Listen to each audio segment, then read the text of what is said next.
One of the questions we get asked the very most is, do you have a therapist you can recommend for me? And while we wish that we knew of therapists in every single place, in every single part of the country, we don't. So what do we tell them instead, Mel? We say check out BetterHelp because it's online, it's at a reasonable price, and you can be matched with a therapist within 24 hours. I've also used them and they have been great. And if you don't like your therapist, guess what? Click, and get a new one. Absolutely. It's so hard when you have an in-person therapist, if you're not clicking with them, to cut them off and get a new one. So that's not an issue with BetterHelp. So we always tell people to try BetterHelp. And if you use our promo code, which is trybetterhelp.com/WWDN, you get 10% off your first month. Go ahead and try it out. That's trybetterhelp.com/WWDN. And you know what? I'm a big fan of doing therapy where you don't have to wear pants, but nobody knows about it. Are you wearing pants right now, Mel? I'll see you later. Bye. That's trybetterhelp.com/WWDN.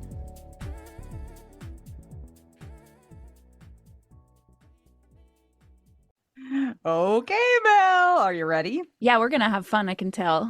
Yes, I believe so. Let's just get right to it, shall we? Go for it. Okay. Mystery guest, please tell us your name. Who are you? Who am I? A good question. I'm Nicky Wake. I'm a widow. I'm based in the UK. I am 54, solo parent to a beautiful 17-year-old called Finn.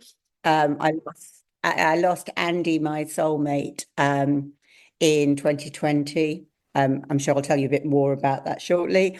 I'm also the founder of chapter2dating.app, which is a dating app for widows and widowers, and our naughty sister app, WidowsFire.dating, which is basically a hookup site for widows and widowers, because some of us aren't quite ready for a long-term relationship, but we do have an itch to scratch, so to speak. And then I'm also the founder of an app called soberlove.app, which is for the sober community, because I'm in recovery. So I discovered that dating as a widow and sober was a step beyond possible. First of all, congrats on being sober and your journey with that so far. Also, are you tired? That's a lot of apps to have developed. Yes. You have a lot of energy. Can we have some of your energy? You know what I've done is I've channeled grief so I've turned pain into positivity. That's my kind of, when life gives you lemons, make lemonade. I actually also run a huge global events company that employs 25 people and delivers award shows all over the world. Did you do this before you were a widow? Yeah. So you already had the pathways in your brain and your life. Yes, okay. Indeed. Nikki, where in the UK are you? The best city of all, which is Manchester. I want to visit there. Well, come and stay. I have a very cranky apartment, and you can come and stay. Oh, we're there. Will you tell us what is cool about Manchester so the world can know? Manchester is world-renowned and famous for its music. So we had a nightclub called the Hacienda, which is literally 2 minutes from my doorstep. And fun fact, I used to be a naked podium dancer in the Hacienda. See, I told you, this is going to be the best. But I promised to keep my clothes on for this. So I went to Manchester for a night out from my tiny little hometown and fell in love with the city. I had the best night of my life in the Hacienda, and I returned 2 weeks later and ended up dancing naked, as happens. And then I didn't obviously pay for a drink for about 4 years, so that was quite good. So Manchester's a cool city, great vibe. We're well known for lots of musical genres. A couple of famous football teams, although I don't follow those. But yeah, it's officially a kind of third city in the UK, but we like to think we're first. I mean, before your widowhood story, I feel like you have a lot of exciting things where you could just write your own book or have a TV series about you. Is that correct? Yeah, I'm working on a book at the moment, actually. So, it's all in the planning, but I'm kind of waiting till I find my happy ending. I'm not quite found the happy ending yet. So it's a work in progress. and I'm trying to fit it in around everything else. But yeah, I think there's definitely a story, and I've been very, very grateful for the amount of media interest that I've had in my story. Unfortunately, as widows, we all have, a story, don't we? And I personally find it quite helpful to share that story from a kind of cathartic route. So tell us a little bit about Andy. Where did you find him? Where did I find him? Well, I found him online. Oh, So really? yes, back in 2002. So we were absolute early adopters of that technology. I was like, did the internet even exist in Exactly. Only just. It was dial-up modems and it was before the days of swiping. It was when online dating was like, a dirty secret or like a guilty pleasure. And we lied and told everyone we'd met in a bar, but we didn't. And he actually sent, this is really cute. He sent me, so I was looking through all the profiles and I kept coming back to this guy, and he's drop dead gorgeous. I was compelled. And so I clicked like, and I was proactive, and he sent me a questionnaire. So it was like an interview to be a wife, I think. And it said things like, who's your favorite band, Beatles or the Rolling Stones? And I was like, well, Fleetwood Mac, obviously. And he's like, who's your favorite artist? And I was like, well, Tracy Emin, because my bedroom looks like that. Obviously, I must have passed because he invited me for a first interview, which was obviously hot first date. And like, I'm an optimistic, glass half full kind of person, no longer of wine, by the way. But I am a realist, and I don't believe in fairy tales. But I walked into that beer garden and I saw him, and I just instinctively knew I was going to love him for the rest of his life. And we had a date, the best date I've ever had in my life. We talked till 4 a.m. We kissed, and then and we ended up having an absolute whirlwind love affair. And he was beautiful. He's like the yin to my yang. So I'm a bit of an extrovert, which you might have realized by the podium dancing. But I don't know if an introvert would be a naked pole dancer. yeah, exactly. Luckily, Andy wasn't a naked pole dancer, and so he was an introvert, but an artistic. I always say like a Renaissance man. He was a musician. He was a blogger. He ran record labels. He worked as head of press for the police here. For the police? Yes, of all things. I don't know how he passed that criminal check, but he did. He was a deep thinker and a really intense guy, and the complete opposite to me, which was exactly what I needed. So he was like my rock. He was my, he grounded me, and he's literally the only man who's ever been able to deal with me. So for that, the boy deserves a medal, really. And we just had an absolute whirlwind love affair, full of like, dirty weekends away and fabulous, filthy fun and fantastic moments. And then fast forward 18 months, and we were stood on a beach in Jamaica, hand in hand, getting married in front of our closest friends and family. So that was like 2004. That's fantastic. I want to know if you ever gave him a questionnaire. I feel like you should have returned the favor. I should have. I think he might have failed. I mean, that could have been the end of a beautiful relationship. No, I didn't. I probably should have. But yes, I guess he probably would have answered all correctly for me. But yeah, everyone that bandies the word soulmate around, but I genuinely believe that we were meant to be together. And I'm blessed to have had him in my life. Is he from Manchester as well? What are you guys, Manchesterarians? Manchester, yeah. Manchesterites. We shorten it to Manx. You're Mancunian. Okay. That's the kind of description. He was from Manchester too. So and very proud. So you guys meet, you fall madly in love, you get married in Jamaica. Then what? You have a fantastic life. Yeah, then we tried long and hard and had a lot of fun trying for a baby. And eventually, 3 years later, with a little medical assistance, Finn, our beautiful baby boy, burst into the world. And when I say burst, I mean after 27 hours of labour and a C-section, obviously. But yeah, he arrived, and life was pretty perfect.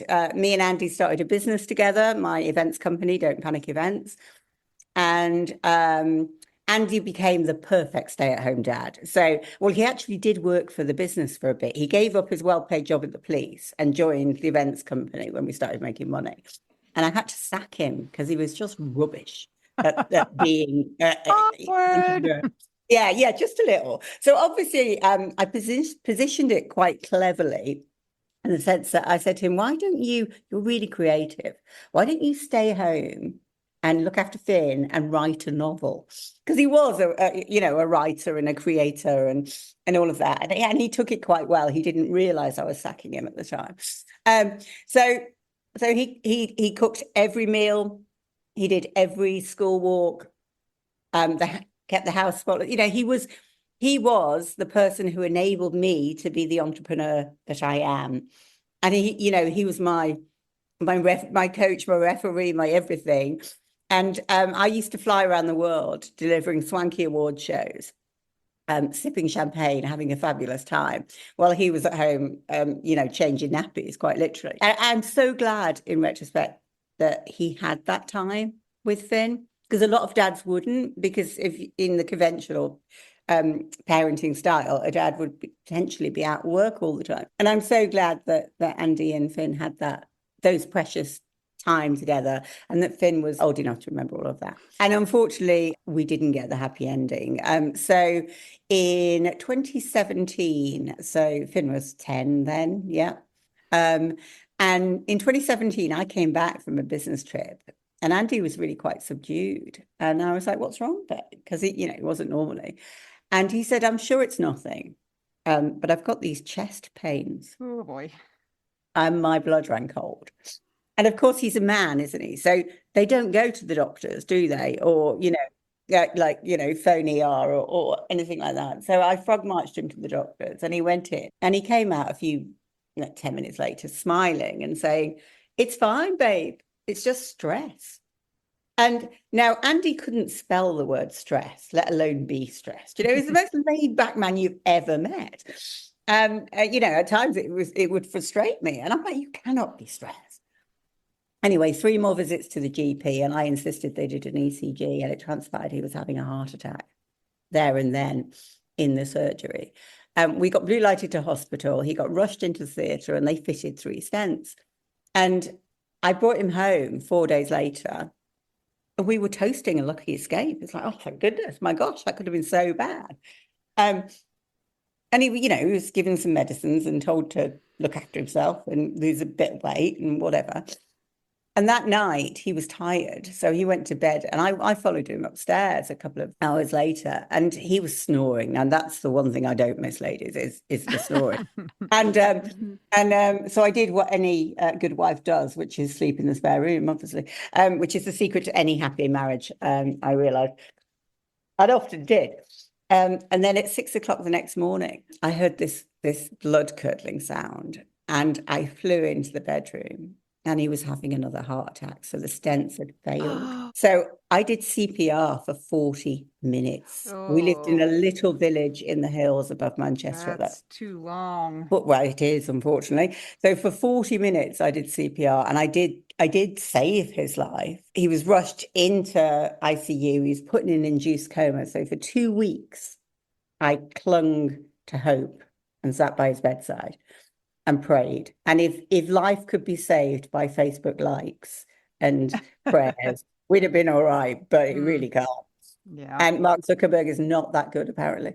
And at the end of those 2 weeks, they brought him round from an induced coma, and his consultant came to me and he said, Mrs. Wake, I'm really sorry, but your story doesn't have a happy ending. Andy had suffered a catastrophic brain injury, which had left him completely and utterly, profoundly disabled. So he couldn't walk, he couldn't talk, he didn't know who I was, he didn't know who he was. He was angry, he was violent, he was confused. It was horrific. I mean, absolutely horrific. And he needed 24/7, round the clock, one-to-one medical care. There were numerous times, and they said to me, he will not survive for any length of time. So I had to make the terrible and Sophie's choice kind of decision to not let Finn see his dad like this, because I wanted Finn to have happy memories. So I had to go home and tell Finn that his daddy was never going to get better. And I entered this period of anticipatory grief. So I was, technically married, but emotionally widowed. But that's a club. I mean, this is a club none of us want to be part of, right? That was a very special, unique kind of club that there was very few people who I could talk to, who could relate to. And I struggled. I spiraled terribly. How long was that period of time? That was 3 years. Holy smokes. Yeah, 3 years. And I would literally drive around listening to Adele on repeat, which is possibly where I went wrong, to be honest. Sobbing my heart out in the car. Yeah, maybe something slightly more uplifting, and go to visiting, which was just utterly heartbreaking to see my beautiful, clever, intelligent, wonderful husband unrecognizable in any way. So for 3 years, you didn't let Finn see him, right? What was that conversation like? It was a tough conversation. I said to Finn, if you want to, I will take you. And I showed Finn some photographs. And I said, it's a very frightening environment. If you want to go, I will take you. But, because at 10, you're old enough to make a slightly informed decision. I mean, obviously, I consulted with medical professionals about how they thought I best handled it. And both Finn and I were in counselling. A lot of counselling at this point. And Finn said that he didn't want to. So that helped my guilt, if you like. But there's a heck of a lot of guilt that goes around that. And obviously I had some challenging conversations with Andy's mum. So the irony, ladies, of having a mother-in-law and no husband does not escape me. It's like I could absolutely kill him. I really could. He wasn't dead already. And here I am, however many years later, still having lunch with grandma every week. And it's like, I love the bones of her. And she's been very, we are tighter than ever because we both lost somebody we love. Was she supportive of Finn's decision to not see? It was a challenging time for us. There's no right answer. Everything is wrong. Yeah. Everything sucks. Yeah. But 3 years is a long time to if I would think that at some point in time, my kids would just be like, the curiosity would overwhelm them and they'd be like, I gotta do it, We actually lost Andy in 2020 to COVID. And I knew when COVID hit the headlines, I knew that was the beginning of our end. Yeah. And they closed, they locked down the nursing home.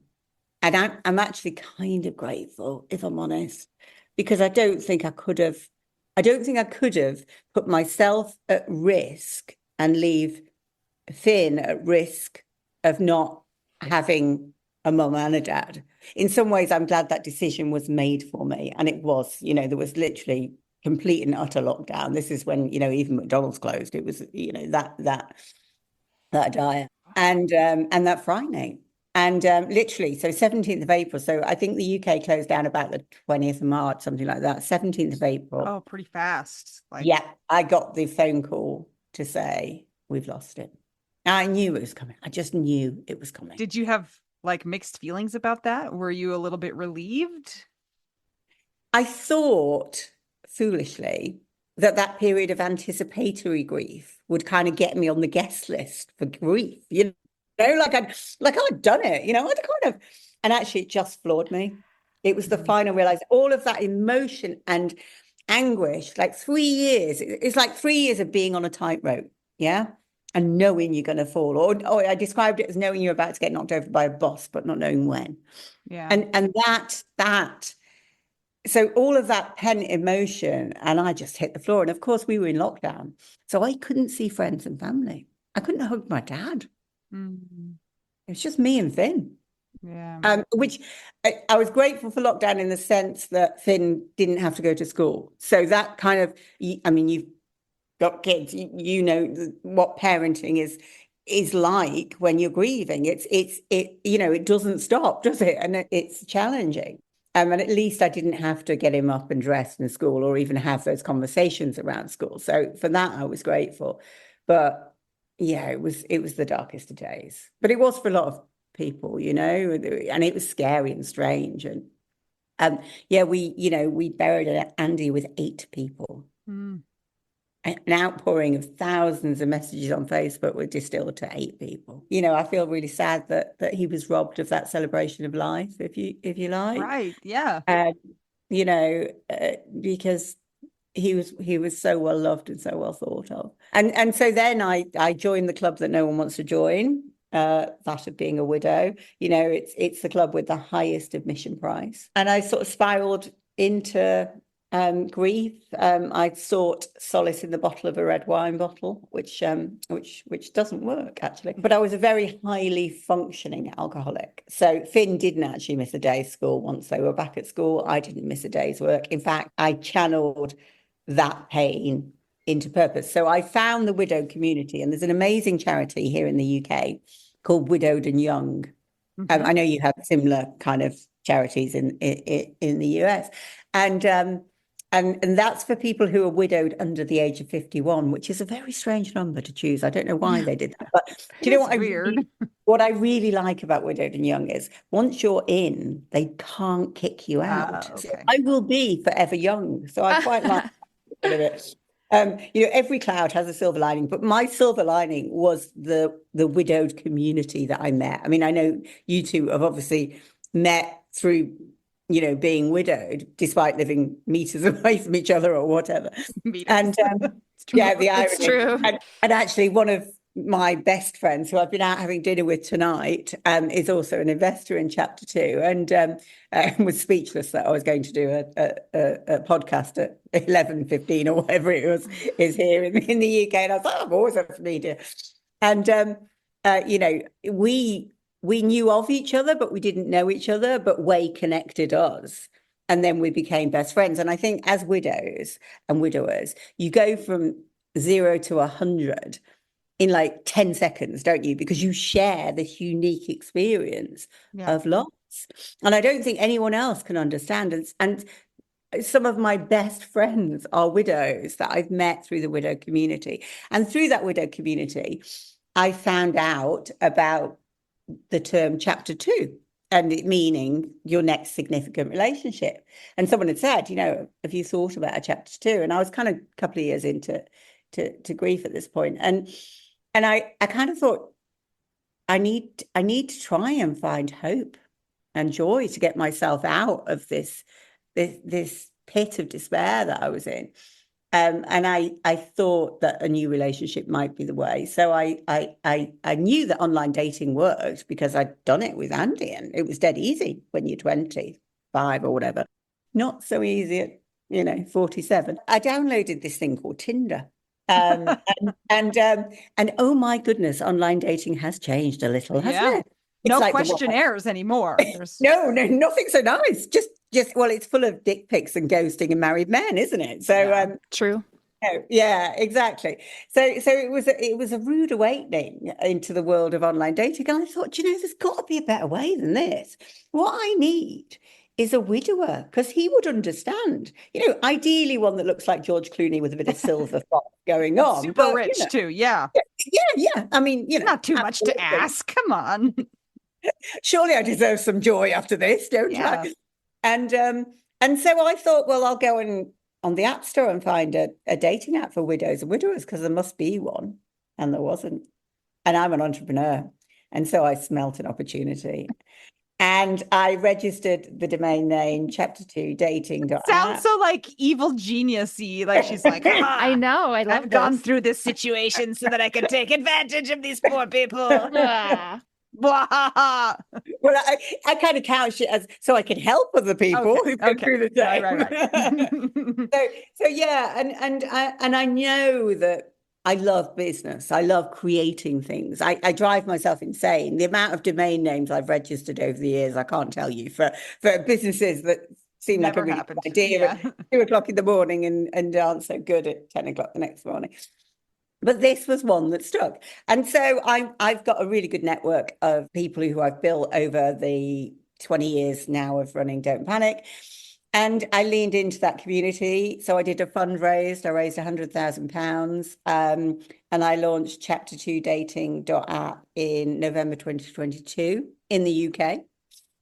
I was just going to ask, is this a UK only app or is this No, not world at all. global now? It's global. So we're in the UK, the US, Canada, and Australia. So we're English speaking predominantly. We do have a couple of members from other areas, but they're our kind of mainstay. And the US, so we now have 20,000 members across those 4 regions. We have created 4 marriages, about 10 engagements, and hundreds of relationships. And do you know what annoys me most? Is no one has ever invited me to a wedding yet. That's what I was going to ask. And I look absolutely fabulous in peach. And, it just hasn't happened. I'm available for maid of honor duties. I was going to say, you can be a bridesmaid. Do you go back to bridesmaid if you're widowed? Like if you, I don't know. I don't, there's a whole, there's a whole category. Yeah. Exactly. Widow of honor. Widow of honor, wearing black head to toe. So I channeled my pain into purpose, and do you know what? If I can help some other people find joy, that has helped me make sense of my loss. It's almost like this is what I was put on the earth to do. I kind of thought that when I lost Andy, that was the end of my story. And really, it's just the start of my next chapter. And I think and I hope he'd be very proud. He probably wouldn't be very proud about me talking about our sex life in the Daily Mail, which is a big tabloid newspaper here in the UK that he thought was abhorrent. So yes, I think because he was an atheist, and I'm really hoping he was right. Because if he wasn't, I am in such trouble. Oh, you were in trouble. Yeah. I'm the equivalent of standard for the rest of my eternity. Nicky, how do you vet people for that app or for that site? Absolutely. So we vet. I personally, with my developer, screen every single applicant, and we can get 50 to 100 applicants a day, of which we reject at least 60%. We ask people to confirm that they're widowed, to provide the name of their late spouse, the date that they lost their late spouse, and a link to a memorialized Facebook page or an online obituary, because most people have those these days. Or if they can't do any of those, they can send me a copy of a death certificate. And we vet them all. And providing most people provide all the right answers, we'll approve them. But, we're pretty good at spotting scammers. Unfortunately, online dating, there are some scammers. So we regularly put out a lot of safety tips. And we're a self-policing community, so we ask people to report and to block any suspicious activity. I'm very conscious that a lot of my widows and widowers, obviously we're at the younger end of widowhood, shall we say, but quite a lot of them have never online dated. And so we have a big duty of care in terms of safety tips and all of that kind of thing. We do everything we can, but we do need members to help us regulate the community. On the whole, we've had an incredible response, and it's nice to be creating some joy. So tell us how it works. Is it a membership service? Is it a one-time fee? Is it free? What is it? Tell us. So you can sign up for free at chapter2dating.app. You just select your region and then you build your profile, and that's all completely free. You can then browse for free of charge. If you want to message people, so if you see someone you like and you want to send them a message, then you need to pay a premium upgrade, and you can upgrade for a week or you can upgrade for a year, depending on what you want to do. There's different levels of membership. And then 2 or 3 times a month, we gift some free time. So we'll say, I don't know, at 6 o'clock on a Saturday evening or something, in whichever time zone we're in, we'll do 3 hours free. So that even if you don't have the budget to commit to a full membership, you will get a couple of opportunities each month where you can access for free, and you can send your questionnaire to the person. Yeah. So we do what we can. I mean, obviously we are running a business, and I do have investors, so I do need to keep the lights on. But we invest every penny that we make back in to marketing the service, because we have 20,000 members. There are 3.12 million widows in the UK. There are 15 million widows. And when I say widow, I mean widow or widower, and I also mean someone who's lost a significant life partner. So it doesn't matter whether you were married and we're LGBTQ plus friendly, etc. We're as inclusive as we can be for anybody who's lost a life partner.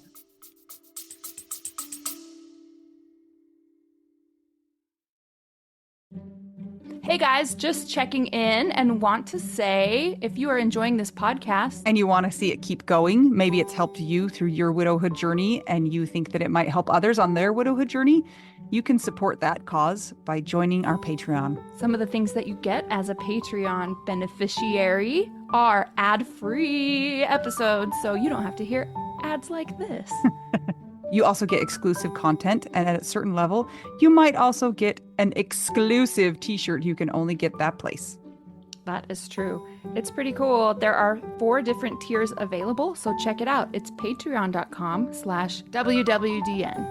And as an extra bonus, very often you get your names read by one of my kids, and they will do a terrible job with the pronunciation. And that's like a bonus, I think. I think it's kind of the best. I would much rather hear somebody butcher my name than say it correctly. A child butcher it than an adult do it correctly. Yep. So go to patreon.com/WWDN to keep our podcast going and support the widowed cause. Yes. Thanks, guys. Back to our regularly scheduled program.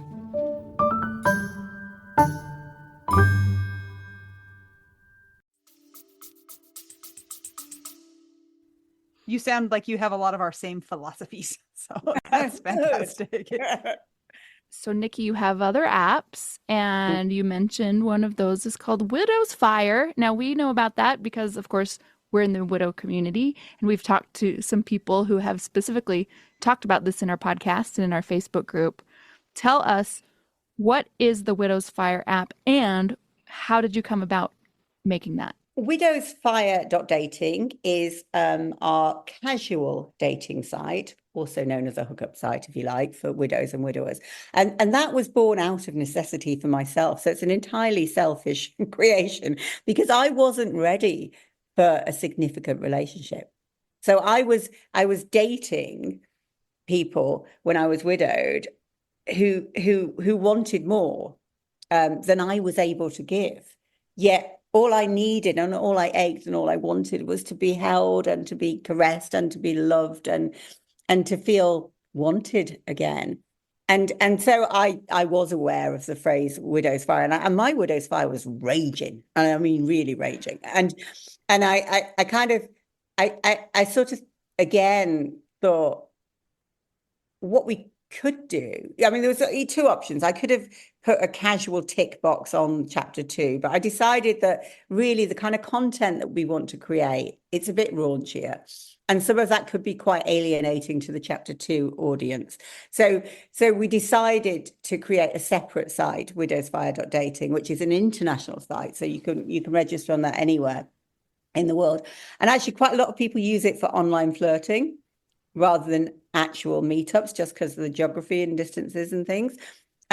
We have a smaller membership on that site because it's newer site. So that was launched in June 2023.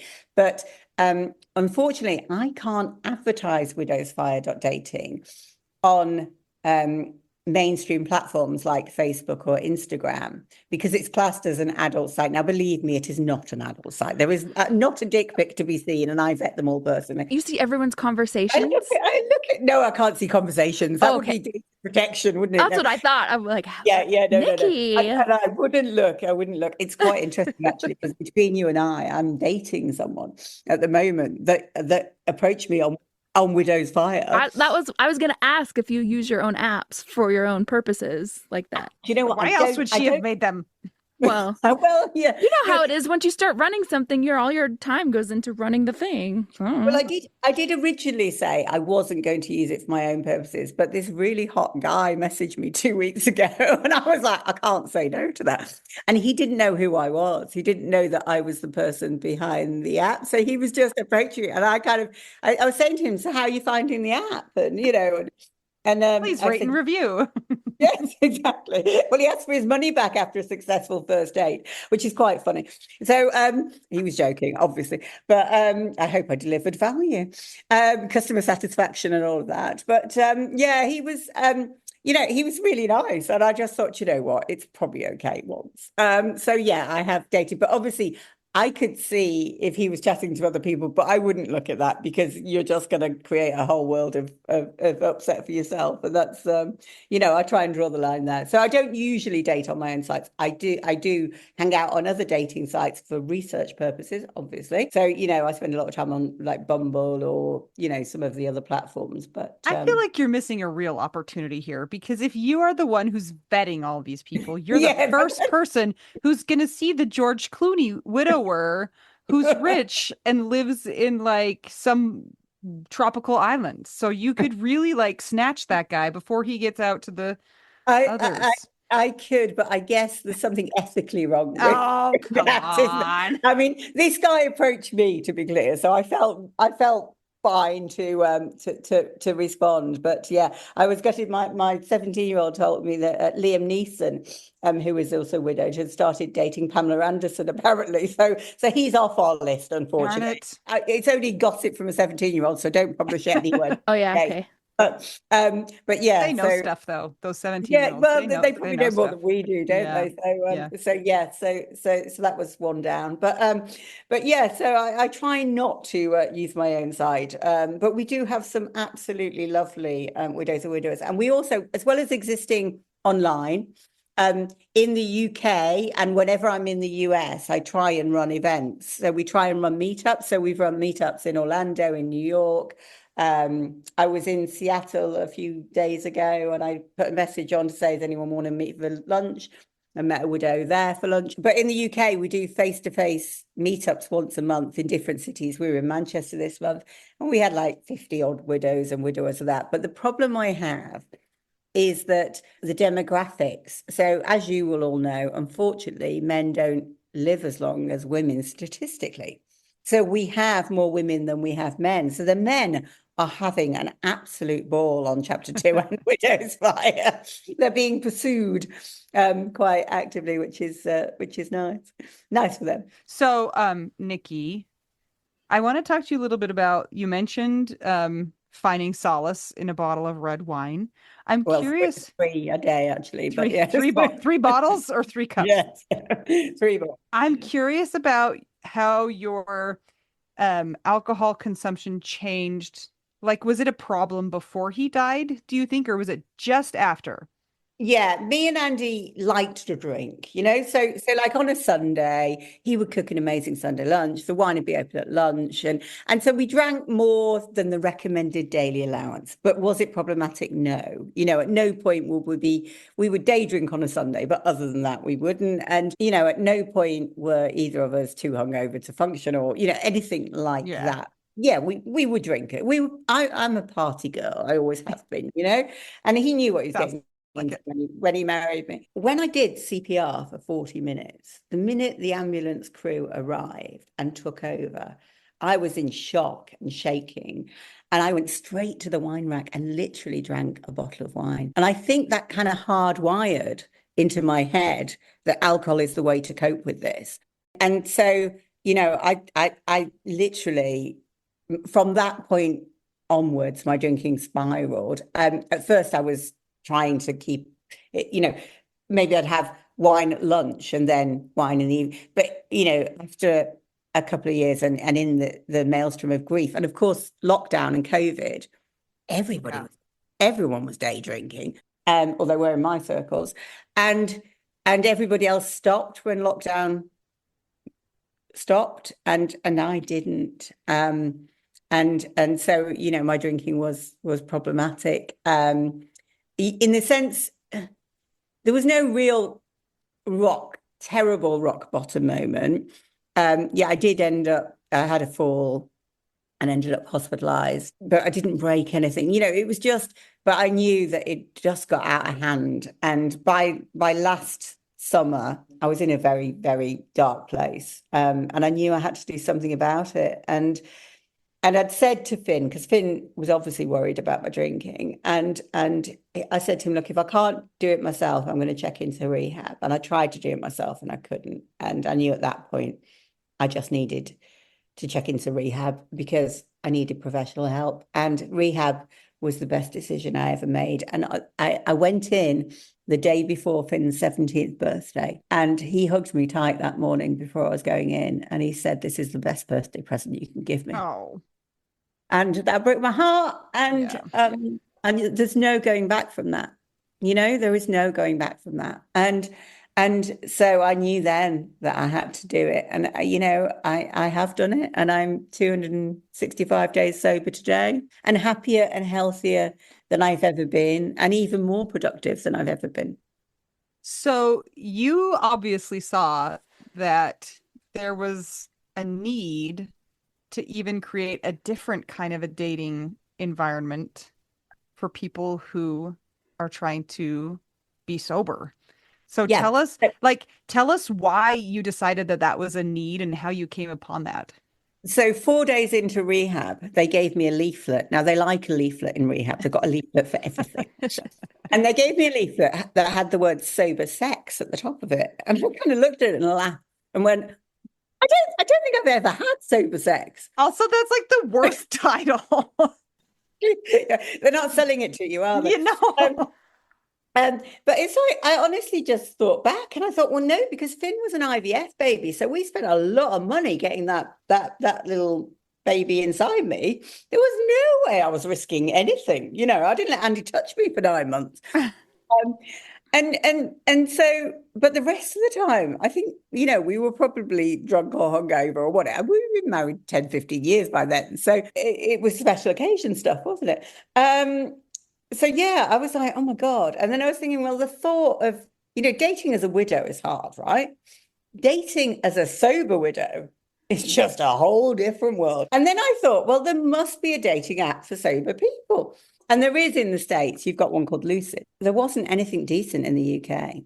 So while I was in rehab, I registered the domain soberlove.app. And I spoke to my investors from rehab and said, I've got this crazy idea. And I'm like, yeah, okay, let's do it. We rolled out Sober Love and we launched in March this year, and we've got 2,500 members already, and we're in the UK and the US. So yeah, it's still very in early launch phase, but it's very exciting.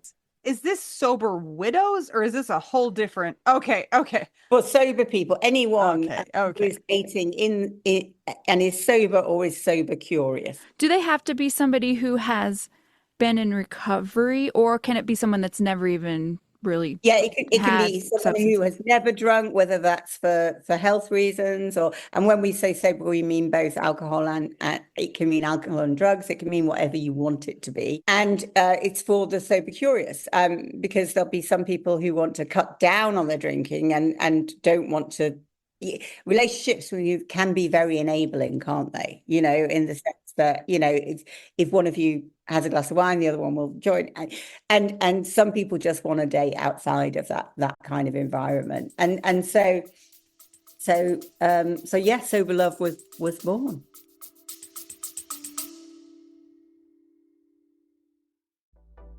Anita, I hear we have a store. Oh, we sure do. We've actually had it for quite a while. It's called the Snarky Grief Shop, and it's where you will find all of our best grief merch. That is, yes, a little snarky. For instance, it's where you will find the official widow card that you can pull and use at your convenience. You can put it in your wallet, and anytime you need to use it, pull it out, play the widow card. Yeah, we have glow-in-the-dark stickers. We have shirts that say, "Be nice, my husband is dead." We also have the ones that are not quite as jarring, so that you can wear them out in public and not feel weird. But sometimes you need that shirt. I wear my "Be nice, my husband is dead" to bed because I'm a little scared to go in public with it. But you've worn it on airplanes before with your kids. Yeah, every time we go to the airport, I wear that shirt because I'm just like, listen, I got to get all these kids through security. Just be nice to me. Thank you so much. And it's worked for the most part.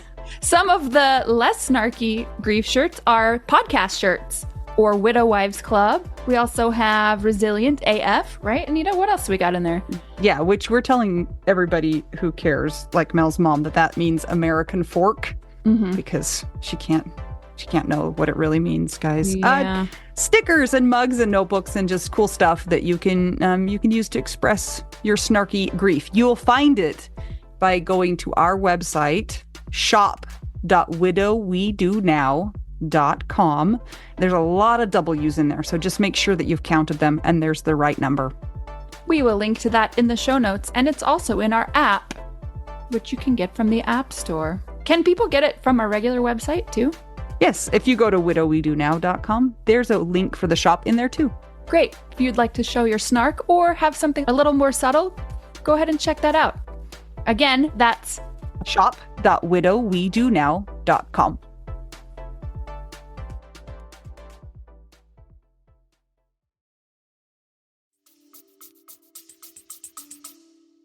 I was thinking if it was for sober widows and then like you added a few more criteria, you'd have like no people. Exactly. Yeah. I mean, although I run niche dating apps, but there's, a niche too far, isn't there? Yeah, I think. yeah.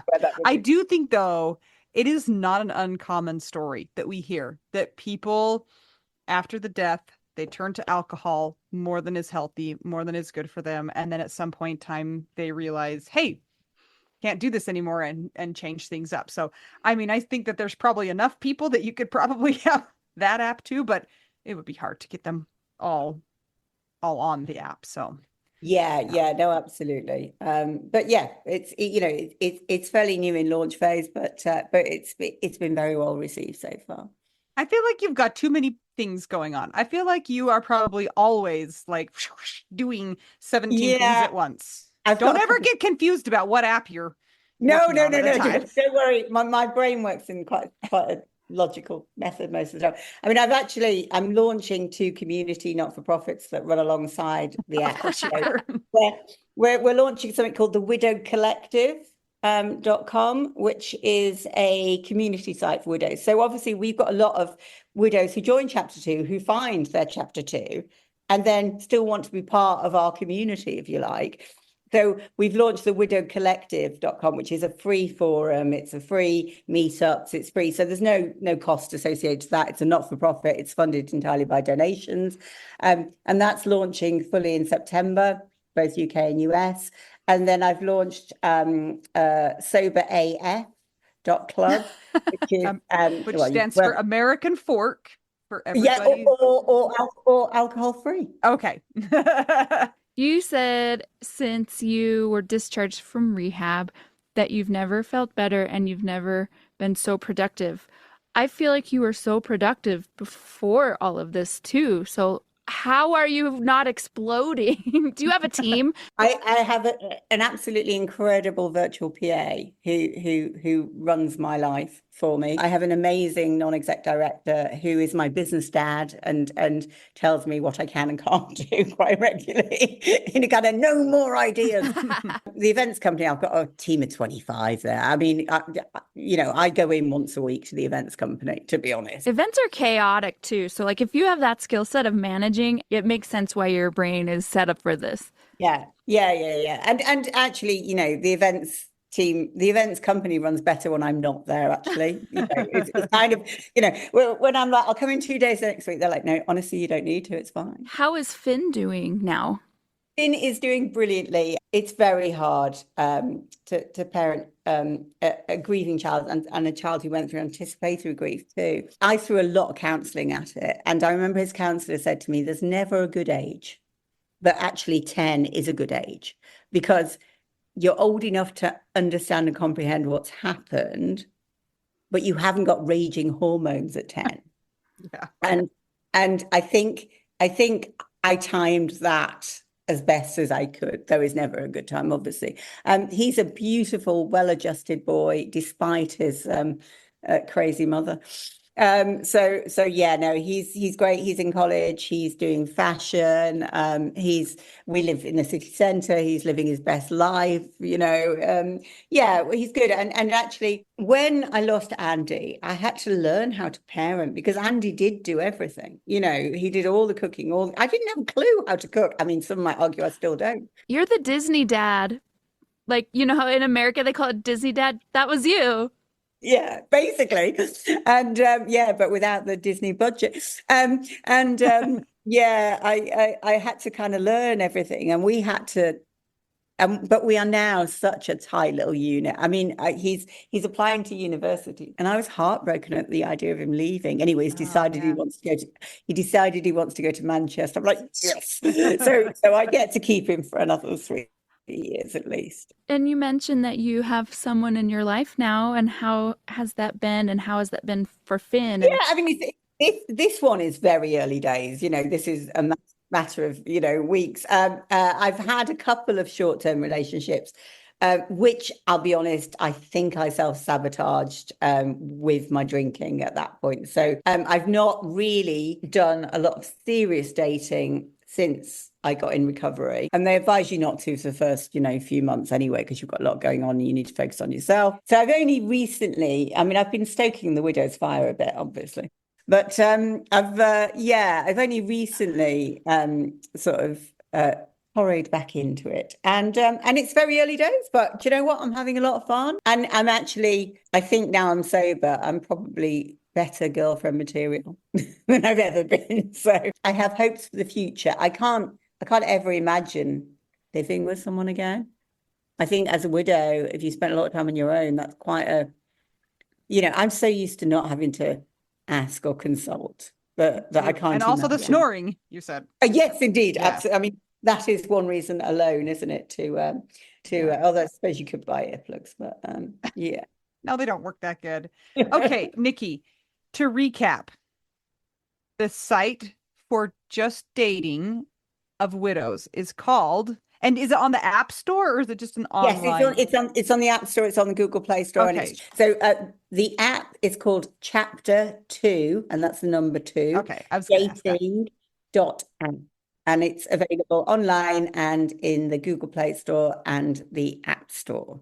Okay, so that's for, I'm looking for somebody to have a relationship with, a long-term relationship. The app for, I just want to have a hookup and some fun is... With a widow. With a widow, and I am a widow, is WidowsFire.dating. Okay, and is that also available in the App Store? No, because it's an adult site. Oh, that's right. Okay. Yes, so that one you have to be very sneaky about. So then how does Tinder and Grindr be in the App Store? Because that's the same thing. Can you figure out the hack for that? Yeah, I haven't yet. If I knew, I think because Tinder does have a kind of relationship box. I have no idea how Grindr does it. It's just very winky. It's like, Yeah. Yeah. Oh, so you're trying to be honest, Nikki. That's why you're getting denied. Yeah. To be honest, we haven't tried because we know that people could access it. It basically acts exactly like an app, and you can download the icon to sit on your home screen. Yeah, like if you get onto a website and then you look at your screen, there's the square with the arrow, and you can set that as an app. And then you're straight to it, and it keeps you logged in, etc. So it behaves exactly like an app. And then my third app is soberlove.app. And that will be in the App Store shortly. We're just going through approvals process at the moment. We will link to all of your sites in the show notes. We're going to come visit you one day because you just sound like so much fun, and Mel can go to the Manchester music places and say, yay music, and I can take a nap while you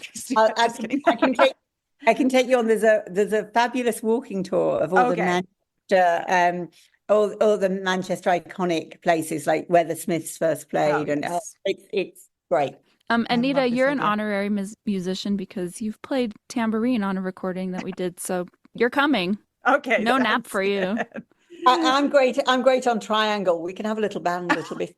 I love it. Good. Nikki, we have a question that we always like to end with. It's very important. Mel, do you want to do the honors? I would love to. Nikki, what is your favorite cheese? Oh, okay. And do you have a cheese app? I don't, unfortunately, but cheeselovers.app is probably available. Get it. That's your next idea. Sorry, investors. Well, it's all right. I shall credit you and put you in on the royalties. Oh, thank you. Yeah, I'm a bland cheese girl. I like mozzarella, I'm afraid. Okay. So yeah, I'm not a stinky cheese kind of girl. We've never had anybody say I'm a bland cheese lover. I never thought of it that way either, but I guess that's kind of accurate. But I'm with you. Oh, it's got to be cooked cheese. Like, oh yeah. Like on Got to be pizza. melted. Yeah, melty, yummy. yeah, melted, I find kind that of. acceptable. I think Yeah, that's great. or a fondue. Oh, All that's right, good great. too. Nikki, thank you so much for joining us today. We hope everybody has loved listening to your story and will use your apps and find love or whatever else they're looking for. And if you would like to keep the podcast going, you can check out our Patreon. It's patreon.com/WWDN. If you would like to buy us tacos, go to buymeacoffee.com/widowwedonoww. And we always love a nice rating and review on Apple Podcasts and Spotify. And until we get to talk to you again, I'm Anita. I'm Mel. I'm Nikki. And we are just two young widows and one serial entrepreneur, which sounds like a bad thing, but I don't think it is. And we're all just trying to figure out widow, We do now.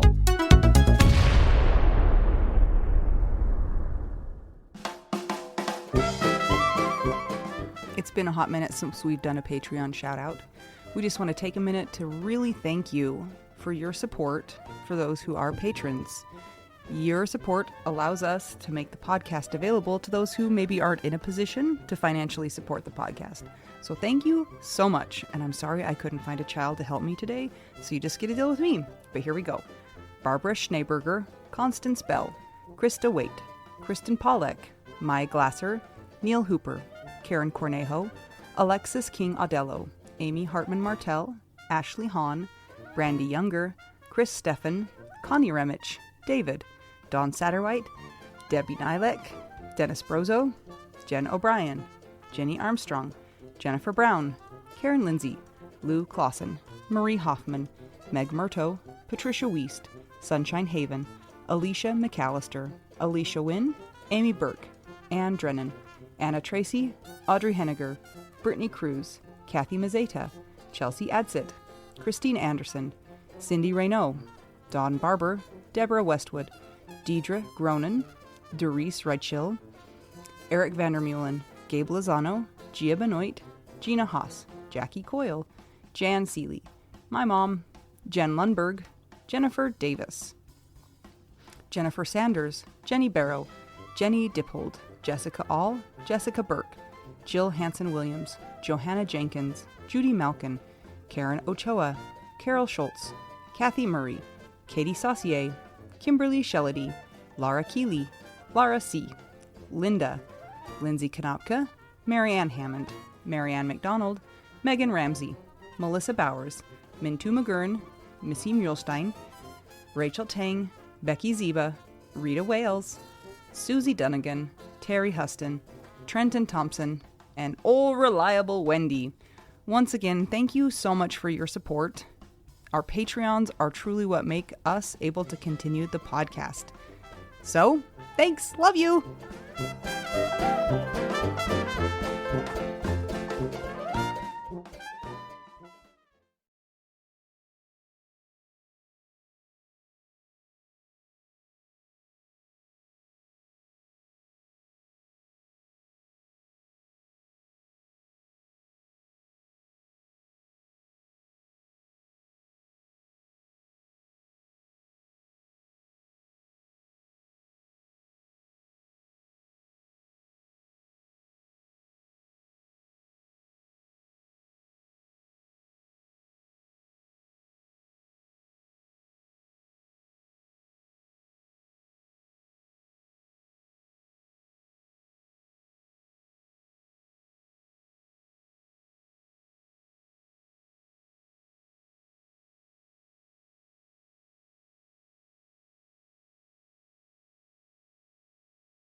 Mel, Yeah, we have a major announcement to make. go for it. Did you know that right now all plans on Mint Mobile are what? $15 a month. Okay, that's truly ridiculous. Do you know how much regular cell phones are? Yep. $1 bazillion a month. 15 is less than that. New customers get 3 months of unlimited premium wireless for $15 a month if you sign up right now. And guess what? I use it. I love it. I've used it all over the country, all over the world, and it's great. And if you're wondering about phones, they have those available as well, or you can just port your own number and your current phone over to Mint Mobile. They make it so easy. So if people are interested in trying out Mint Mobile, how can they go about doing that? Go to trymintmobile.com/WWDN. And you know, it's interesting. When my dad died, we actually put his phone on a Mint Mobile plan because it kept his number going, but it was $15 a month. So there you go. And there's different storage plans, but you might as well just get the unlimited because it's $15 a month. Absolutely. All right, go try it today. That's trymintmobile.com/WWDN.